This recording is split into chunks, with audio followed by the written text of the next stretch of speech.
It's not who gets in the first word that counts, but who gets in the last word. Now, the guys that always get in the last word, brothers Tom and Dave. You come in here with a skull full of mush, and if you survive, you leave thinking like a lawyer. Yes, indeed. Welcome to The Last Word with Big Brother Tom and me, Little Brother Dave. And yes, we hope that by the time the show is over, that given what the topics are going to be today, that we are going to take your skull full of mush and start you thinking like lawyers when you consider Obamacare and all the other legal matters that the plethora of legal matters to discuss today and political matters. That's right. But as is our wont, we're going to start out with a tummy chuckler. And somewhere along the line, we'll have our teaser mind trap. But let's go to the little tummy settler first, because this has been a bad week and people are very upset. Charlie was fixing a door and found that he needed a new hinge. So he sent his wife Mary to Home Depot. Home Depot's not getting a plug on this, and we're not getting paid or anything. It's just part of the job. At Home Depot, Mary saw a beautiful bathroom faucet while she was waiting for Walt, the manager, to finish waiting on a customer. When Walt finished with the customer, she asked how much for the faucet. Walter said, "I see you have a discerning eye. That's a pewter faucet, and it costs $300. "My goodness, that sure is a lot of money," Mary exclaimed. Then she proceeded to describe the hinge that Charlie had sent her to buy, and Walt went to the back room to find it. From the back room, he yelled, "Mary, you want a screw for that hinge?" Mary replied, "No, but I will for the faucet." And that's why you don't send a woman to Home Depot. So, we've succeeded in alienating the female portion of our listeners. 52% of the population has now turned their radio off. And if you remember from Rocky and Bullwinkle, Peabody and Sherman had the Wayback Machine, and we are going in the Way Forward Machine, and we are going to bring you headlines from the year 2029.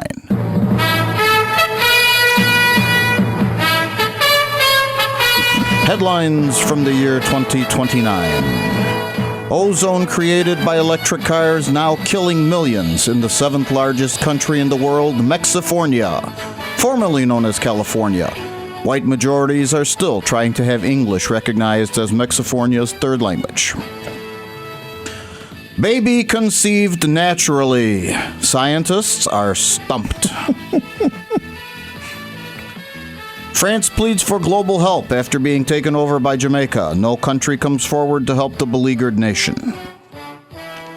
Postal Service raises the price of a first-class stamp to $17.89 and reduces mail delivery to Wednesdays only.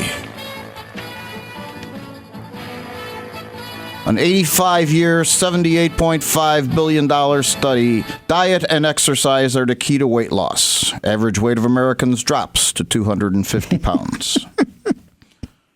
Japanese scientists have created a camera with such a fast shutter speed, they now can photograph a woman with her mouth shut. Well, fortunately, back there, that's that other 50%. Yeah, well, we lost that 52%, so only men are listening anyway. Senate still blocking drilling in Anwar, even though gas is selling at 4,532 pesos a liter, and the gas stations are only open on Tuesdays and Fridays. It's a good way to save gas. Supreme Court rules punishment of criminals violates their civil rights. Massachusetts executes last remaining conservative.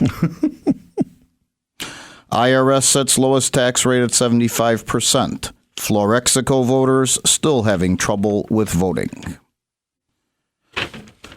And that, as Walter would say, that's the way it is.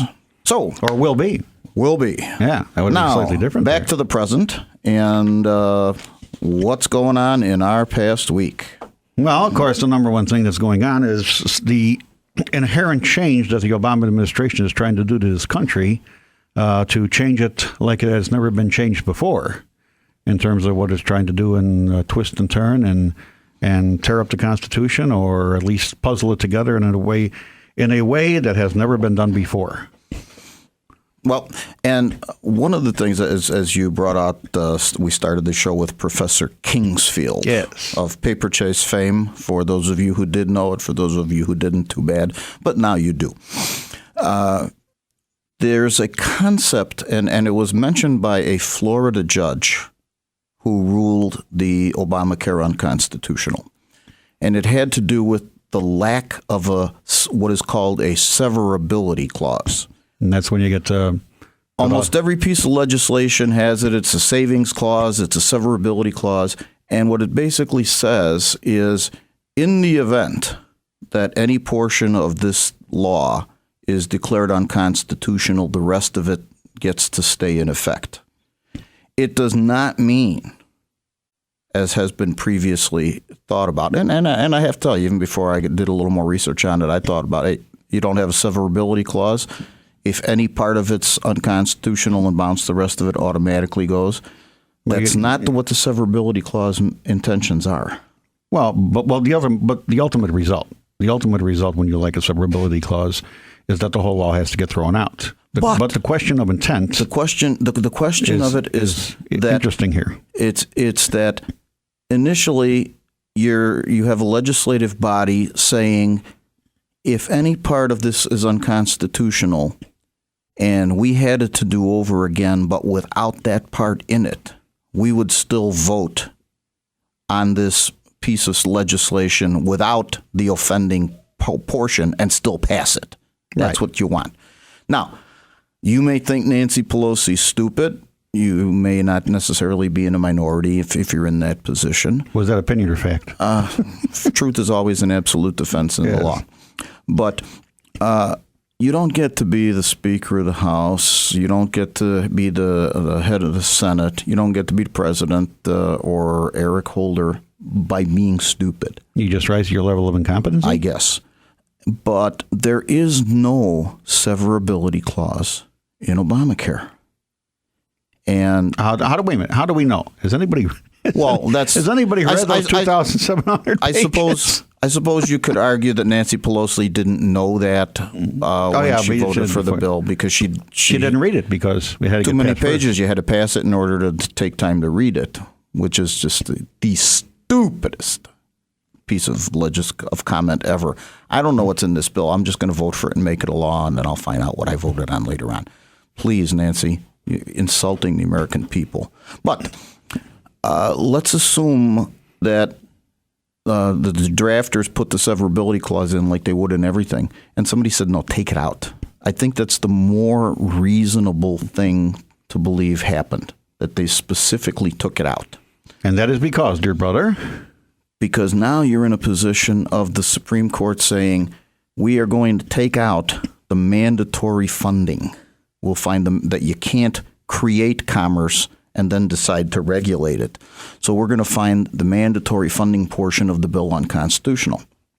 And then you don't have the severability so that you cannot say, well, we'll leave the rest of the law intact because Congress intended that the law stay in effect even without this. Now, we had our own private little seance with the late, great Mayor Richard J. Daley. Remember we were talking about that? We're going to have a big one on the air with him. But he's not big on media, so we have to kind of we're trying to get him to come into it. But we did get him to comment on the Constitution. Everything in the Constitution isn't bad, even though it's old, and elderly oldness in itself isn't bad either.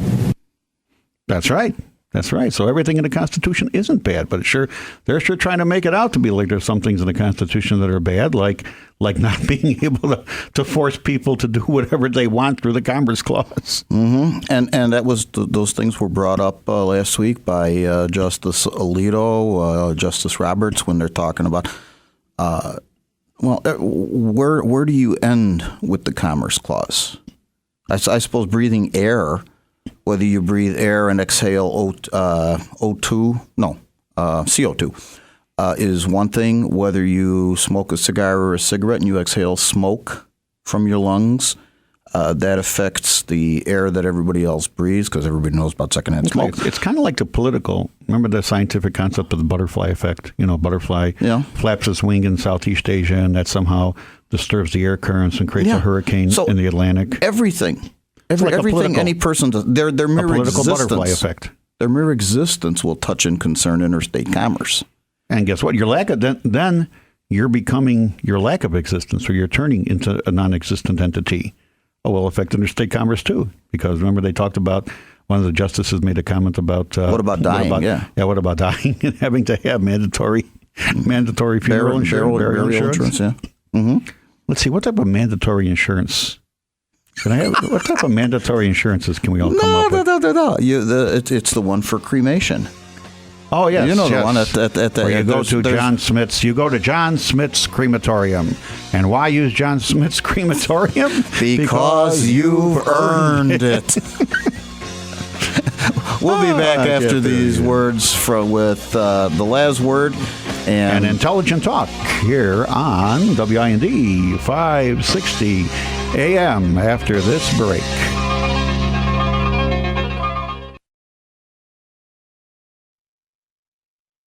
Now, back to the show with the brothers that always have the last word, Tom and Dave. Okay, we were talking about mandatory insurance. What's all the different types of mandatory insurances that we can come up with and that the government come up with? What do you think we can come up with? Well, you come up with a lot of. Not broccoli, not going to eat it, don't like it, never tried it. But you remember that one point, it was about 2 years ago, we were talking about this when Obamacare was coming up and how far the government can go. There's a Supreme Court case, and I can't think of the name off the top of my head with the dandruff, where there was a law passed during the FDR administration that says you can only plant so many acres of wheat. And this guy planted his so many acres of wheat, and he planted so many more for his family only. And he was prosecuted for violating that law. And he says, what are you talking about? I'm not planting it for sale. I'm planting it for me and my family. And it went to the U.S. Supreme Court, and the decision was, yes, you're planting it for you and your family. But because you and your family now have that amount of wheat, you are not going to be going to the store to buy the flour or the bread or the wheat. And therefore, your failure to make those purchases is going to be affecting interstate commerce. And they upheld his conviction. So that's, when you talk about how far the government can go, they can go pretty damn far. And you got to start drawing. And for those of you who want to look this case up, it is Wickard versus Filburn, Filburn, 317 U.S. 11, 1942. A U.S. Supreme Court that recognized the power of the federal government to regulate economic activity, and that is the case. That is the case to look at. But so what happened is, let's see, because he planted for his family, they wouldn't be buying. And therefore that affected interstate commerce. So that just goes to show you how far an activist court can go. And that brings me to the point of the election. Oh, yeah. About we have things we're concerned about right now. We are concerned about the economy. We're concerned about energy prices, and we're concerned about doing something about them right now and as soon as possible. But one important thing that has come up is that the next president is going to probably get to appoint at least 2, if not 3, openings to the Supreme Court. I think definitely 2. You're going to have Kennedy probably retire, and you're going to have Ginsburg retire. So you're going to have 2 openings, and that means that the next president is going to either appoint, and undoubtedly if it's Obama, I have no doubt about this, are going to appoint people that are going to interpret is going to nominate to appoint people who are going to read the Constitution the way he wants it read. Not the way it was originally intended to be read, but the way he wants it read. And Tom, in all my years of law and looking at contracts and laws, legislative and actions, I have yet to hear somebody describe a contract as a living document when it comes to the question of interpretation. That's true. It says what it says for the duration of the time it's supposed to exist, and that's it. So if you have a 30 or 40-year mortgage, which is a contract, it's a contract and you sign a note. Well, actually, the note's the contract and the mortgage. That's true. The mortgage secures the property. But we use the term mortgage synonymously. So when you have the contract of that length of time, then the question comes in, is the passage of time, the passage of culture and society going to mean that contract is going to suddenly be interpreted differently than it was absent the original intent of the people who wrote the mortgage and who wrote the note? It doesn't make sense. No. The only place that people try to apply that living document trash is to the U.S. Constitution. And the differences are the big differences are a strict constructionist and a loose constructionist. And to explain those terms, a strict constructionist says the federal government can do only those things that the Constitution specifically allows it to do. That's the enumerations. A loose constructionist will say that the federal government can do anything it wants to do unless the Constitution specifically says it can't. And I suggest that's a good definition for between liberals and conservatives. The liberals 99% of the time will be the loose constructionist. Show me where it says we can't do it. But the problem with that, Tom, is that we all know that the Constitution was created for the express purpose of limiting the powers of the federal government, with the idea that you can't do this, federal government, unless you show me you can, and therefore you got the 10th Amendment, which reserves all other powers to the states. Everything that's not mentioned here stays with the states. Mm-hmm. So where is it? Where is it mentioned? So where is it mentioned that in the Constitution? Well, a lot of stuff has happened in the Constitution. The worst thing that happened ever that caused constitutional law, in my opinion, to go awry was the Griswold, Connecticut case in 1965 with that magic term of finding a right to privacy from the penumbras and emanations that come from out of the Constitution, which is basically what the Supreme Court is saying is, we are looking at this Constitution and we can't find where there's a right of privacy specifically enumerated other than like in the Fourth Amendment, which talks about you are limited in your searches and seizures without obtaining a warrant and without having probable cause. That's an enumerated power that we, as an example, we talk about. However, what they basically came about and did in Griswold versus Connecticut is say, we can't find it, but it's there. Somewhere, if you read the document as a whole, it emanates this right of privacy. It emanates... it has the penumbras, which I still have never quite figured out how it's the shadow world. Became a legal term. It's the shadow world. Can I take 30 seconds to do a mind trap question? Oh, yes, of course, Tom, of course. Now, mind trap. Indeed. This is our tease portion. This one's very short, very sweet.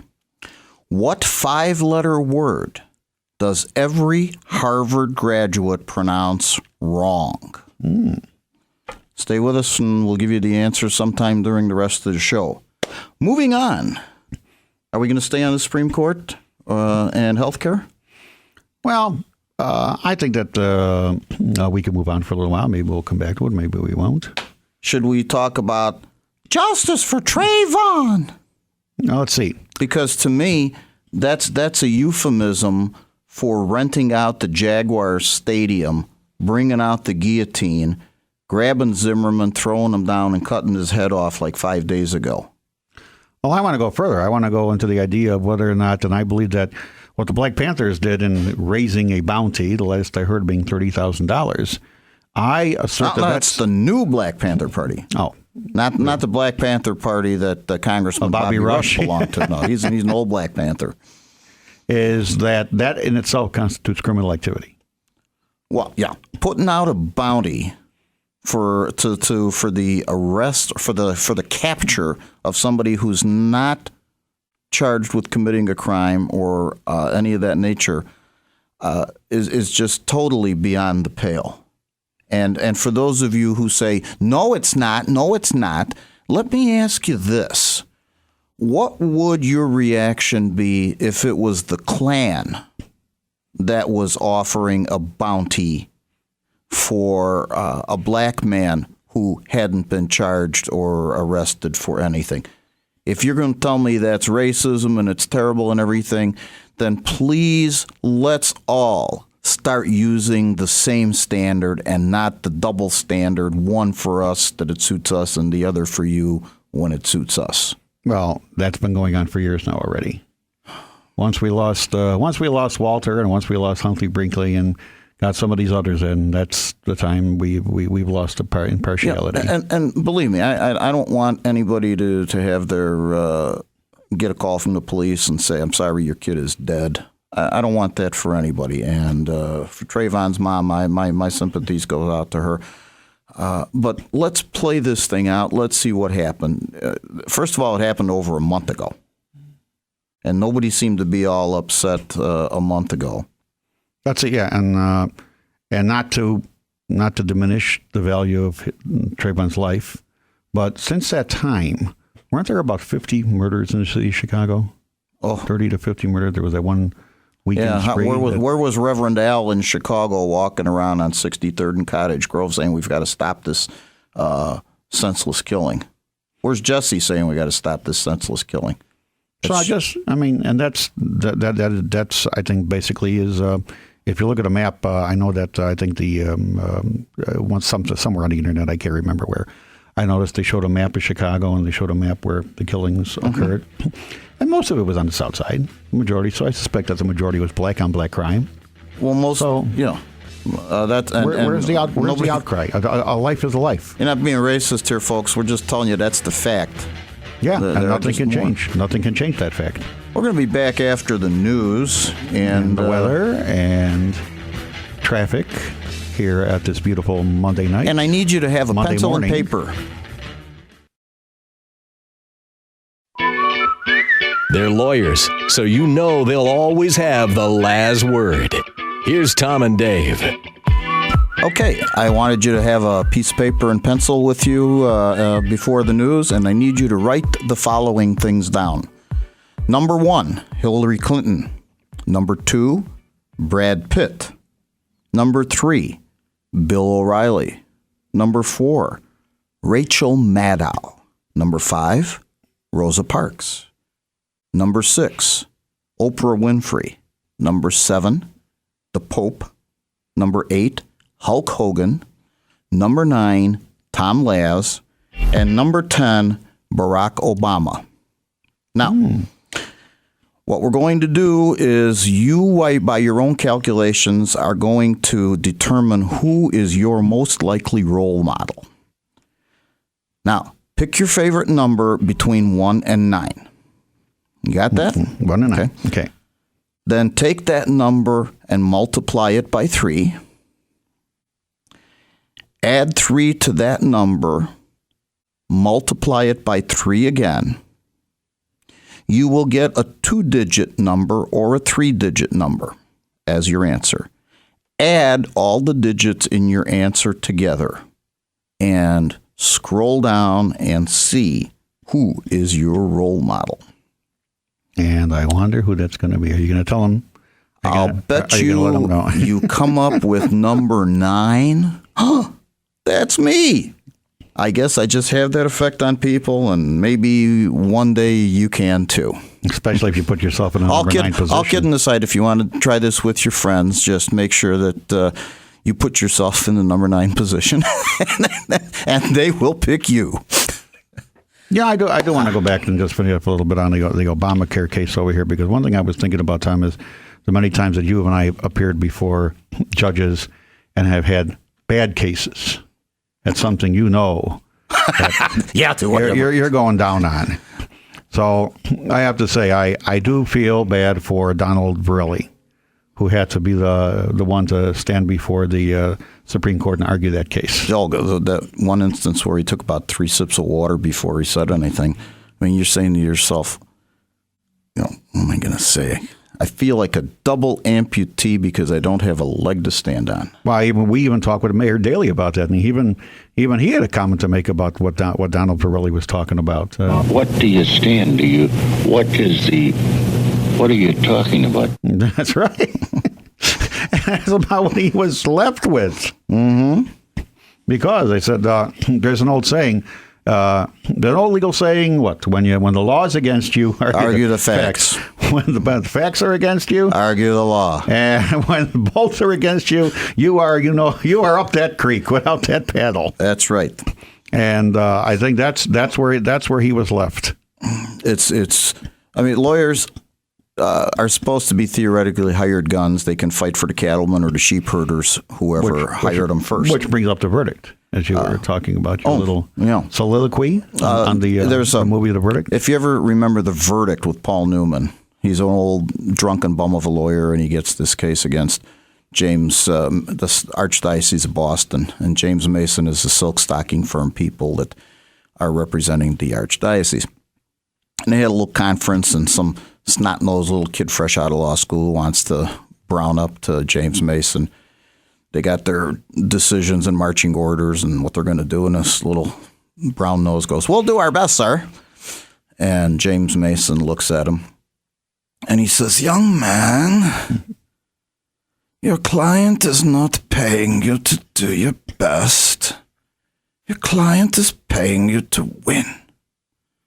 And that's why we should be able to use our sword, which has a double edge, so that you could cut with either side.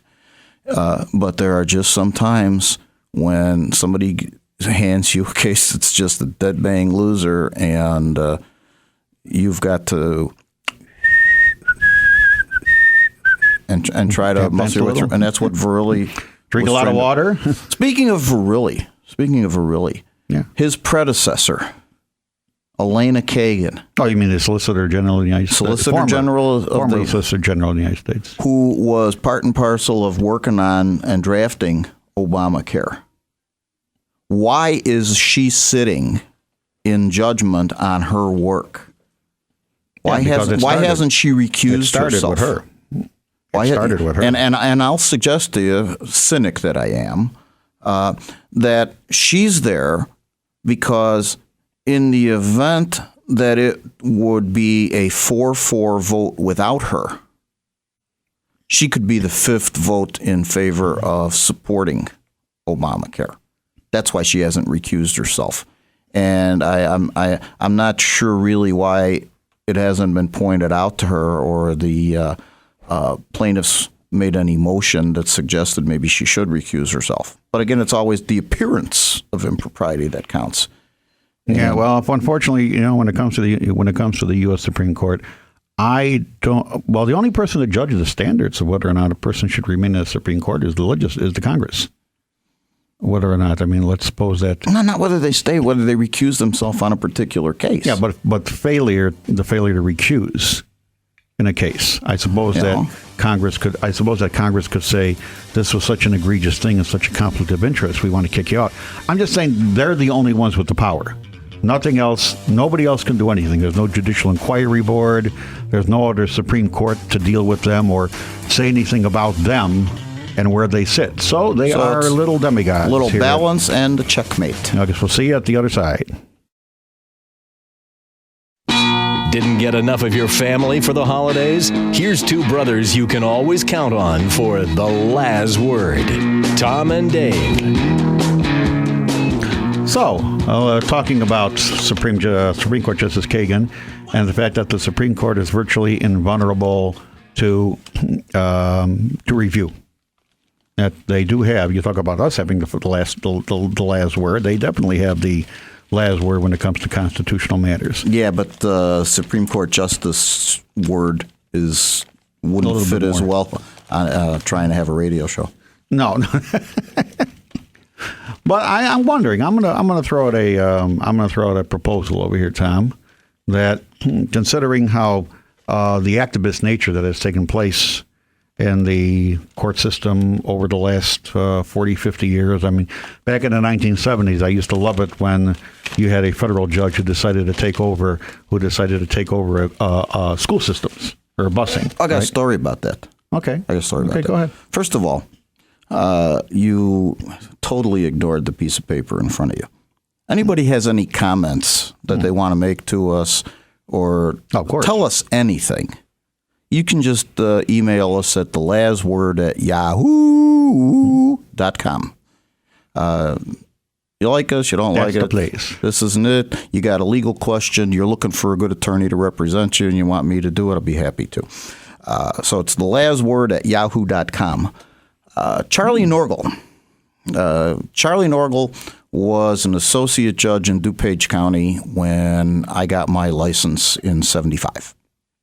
Thereafter, he moved up to circuit judge. Then he became a demigod at the Dirksen Building, and I think he's getting close to working on senior status along with Jack Dara, or Judge Dara to all of you. Yes. I've known Jack and Charlie for 35 years or so, so I Honorable. call The him Honorable Justice. the Honorable Jack and the Honorable Charlie. But Charlie was talking about his experience when he went to the Senate for his confirmation hearings, and he was asked by one of the senators, he's Judge Norgal. We got some judges a judge in Chicago who is running the school system there, and we got another judge. What department do you think that you would want to run as a federal judge? That was a real question? Yeah, that was a real I question. didn't know that.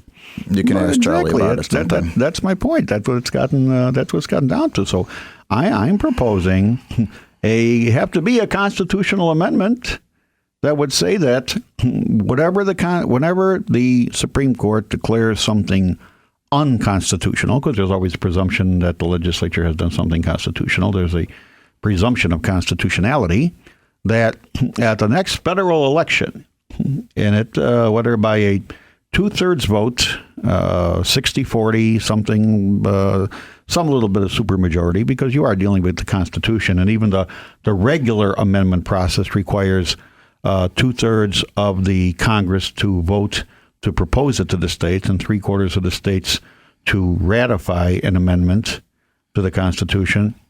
I could see something like 60% of the people saying, okay, Supreme Court, you said something is unconstitutional.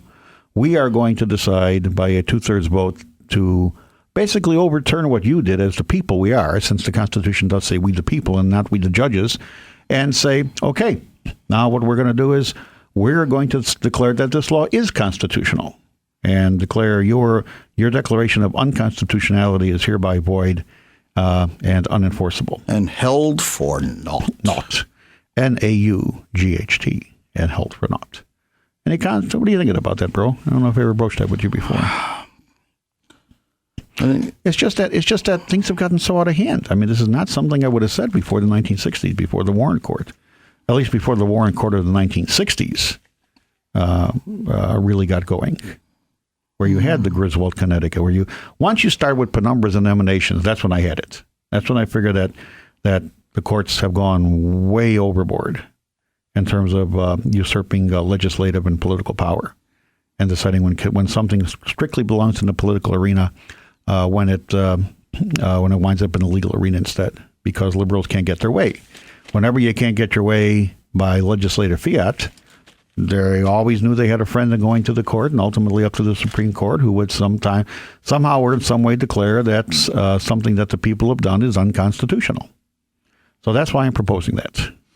And you can decide and tell us whether you think we are right or wrong at the last word at yahoo.com.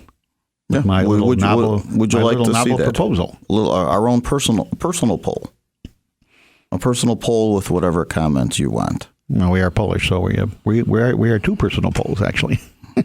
Yes, that's very true. That's very true. Yeah, Polish people are on the top, but the Poles are on the top on the top of the world and on the bottom of the world too. That's right. They got the North Pole and the South Pole.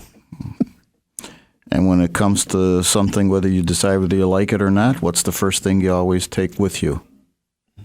A poll. A poll, yeah. Of course, there's one thing that we haven't found. There's one thing we haven't found yet from ourselves. We've never been good in basketball court because we haven't found the proverbial 10-foot pole. Oh, Can't put them on the court. Oh, didn't you hear my news report? Well, 9'2", yeah. Average NBA player is going to be 9'7". Average NBA player. So we might get up to the. So you could have a 10-foot pole playing basketball.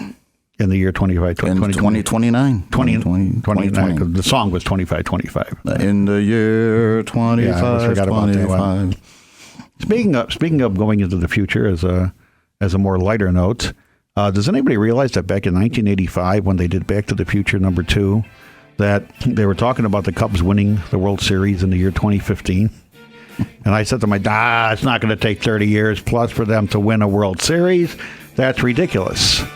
So it really would be interesting if the Cubs they didn't win this year or the next 2 years, but it would be really interesting based on the Back to the Future. Yeah, they're still in rebuilding mode. So let's give them some patience here on The Last Word, WIND 560 AM. Now, back to the show with the brothers that always have the last word, Tom and Dave. Okay. Talk a little international and then a little local law? We will, but all the people who have been waiting with holding their breath, wanting to find out just what it was.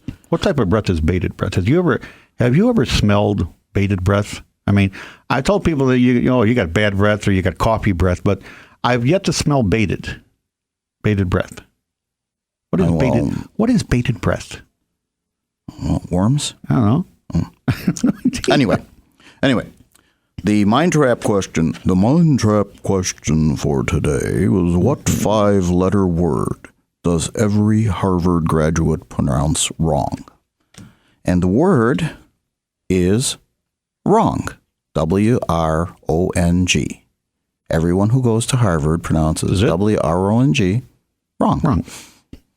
If you were looking for something other than that answer, you fell into the mind trap. Okay. So, what's the comment that you people think about Obama's comment to the Ruskies, talking about... just take it easy, dude. Take it easy. Let me get into my second term where I don't have to worry about anything. I'll take care of you. You think sometimes our president's a little bit out of touch with the American people and stuff, or is being basically two-faced? You think to me that's being two-faced? He's got his own agenda, and he wants to do his own agenda regardless of what the law is, what the people want, and he's just going to jam it down our throats. So, and here's basically, I think, how most of the American people feel between the American people and President Obama. What we've got here is failure to communicate. Some men you just can't reach. And that's right. We've told them we don't want health care. We told them we don't want them backing down to the Ruskies. We told them we don't want them backing down to Iran. We told them everything we don't want, and he still goes and does it. And he's going to have just a great record to run on in November. Let's see. I took an economy from Bush, and I took it worse into tank. With TARP money, I've increased the deficit. Works. Okay, I've increased the deficit. We've borrowed more money from the Chinese. Unemployment has gone higher than ever before, and we fudge factor the figures to make it sound better. I jammed down health care down your throats even though nobody wanted it, and I wrote it in a way that didn't comport with the Constitution. So let's have 4 more years of me. Now remember to all you guys secretly out there, I'll have more flexibility. That's right. After I get elected. Yeah, There'll be a lot more flexibility. Yeah, I can do what I want. I don't have to worry about anything. And bringing us down to before the end over here in our last minute, what happened in the State House? The scandalousness continues. You want the president of the Senate, Cullerton, say, John, release the bill and let the members vote on whether you should start doing away with the legislative scholarships. The House passed it, and you're sitting on it because you want to take care of your buds and your peeps. And the peeps don't want it anymore. The peeps want a little more equal access to everything. So why don't you write to your Democratic, because I know all the Republicans are against it. So write to your Democratic representative, write to your state senator, and write to Representative Cullerton. Senator Cullerton. Senator Cullerton, sorry. So State Senator Cullerton. Call the vote. Him and the Emperor. Call the vote on scholarship, legislative scholarships. And let it vote. Let let the House and let the Senate vote upon it. That's what we want to see. And speaking of, we will be coming back a little more. And I think we'll hear a little bit more about this next week, Tom, because next week we're going to be bringing you State Representative Conley, who fudge factored out on us today because he decided he had to work in the legislature instead. So he'll be here with us next week. Thank you for listening. Thank you for listening. We'll see you next week on The Last Word. Amen.